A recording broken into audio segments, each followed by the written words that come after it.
general, in my opinion, where these 4 balls are set up are the places the ball ends up when you're on defense. You're defending this goal, you're scoring at that goal, where you have to clear it.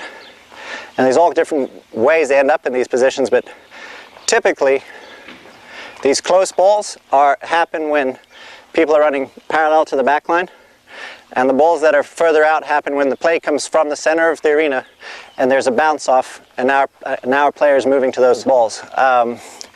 And basically this is all talking about why the wall is your friend, and that even in these situations you want to, even though it seems like you're going closer to your goal, it's better to go to the wall than it is to not go to the wall.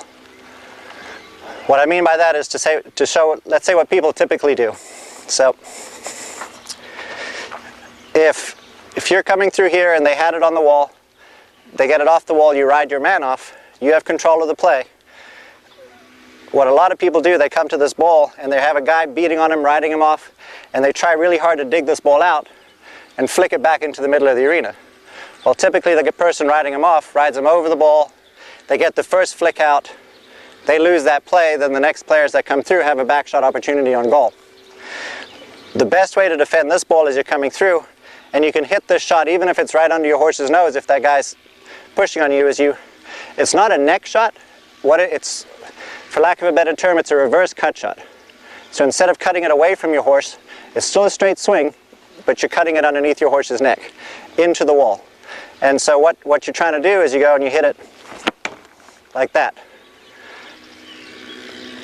That ball over there, that's a guaranteed shot. You're always going to be over there. It's away from your goal. There's very little that can go wrong in that play. You have the man on your hip. You don't want it to go too close to the wall, because then when you get around there, that guy's going to ride you off and make the back shot. You want it to be a pretty sharp angle. You're not really trying to use the corner. You're using the flat of the wall to get it away in a place further away from the goal. That shot to hit as a cut shot is really hard. The arena ball does not respond to spin very well when it's off the wall, and all kinds of things can go wrong, bounces can go wrong, etc. else. The same thing with this ball here. You've managed to get inside of your guy defending you. You push him away from the wall. He's overshot your goal or you hit it away. Typically what most people try to do, because whether they're outdoor players or just trying to get away from their goal, they tend to hit a neck shot here out into the middle of the same thing. If you don't get a good neck shot, the guy rides you off, he's got a good chance of hitting a back shot in the goal. Even if you're at an angle going away, straight or slightly further, when you're going this way, you want it to stay on the wall, and you hit it around like that. You then fight your battle over there, and you can do the same thing as what I was doing in that earlier drill. You and your horse, once you hit that ball, you know exactly how far away it's going to be. You know it's through the corner. You just cut that corner off, and you fight over there, and you will win that play over there. These 2 balls, like I said, it's typically when you've been coming more straight down the arena and the ball's missed the goal left or right, bounces forward. You get a lot of people, they get to this play right here, at this angle, and they try to either turn it, or they try to hit a weird cut shot, or whatever else they're trying to do. This is almost exactly the same as that play. You want the ball out there, and so what you're going to do is hit the ball like that, straight at the wall. And that, even if you're at more of an angle and that shot has to be a neck shot, that is a better shot, more consistent shot will happen for you more times than it won't happen for you, versus trying to turn it in an arena, have it get in a hole, have a horse step on it, catch a weird bounce, have the ball go behind you with the other team.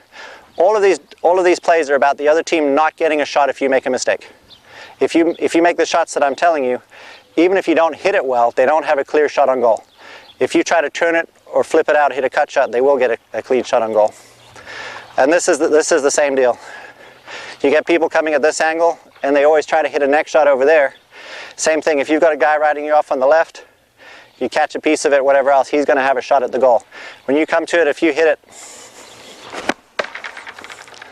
straight at the wall, at this point you want it to stay next to the wall, because you'll fight with your man all the way around the corner, and you'll have the play that comes off that wall over there.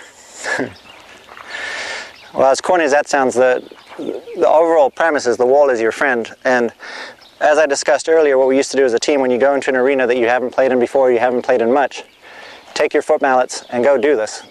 Go find out how it bounces off the wall. There's some places, Cornell for example, their side wall is netting.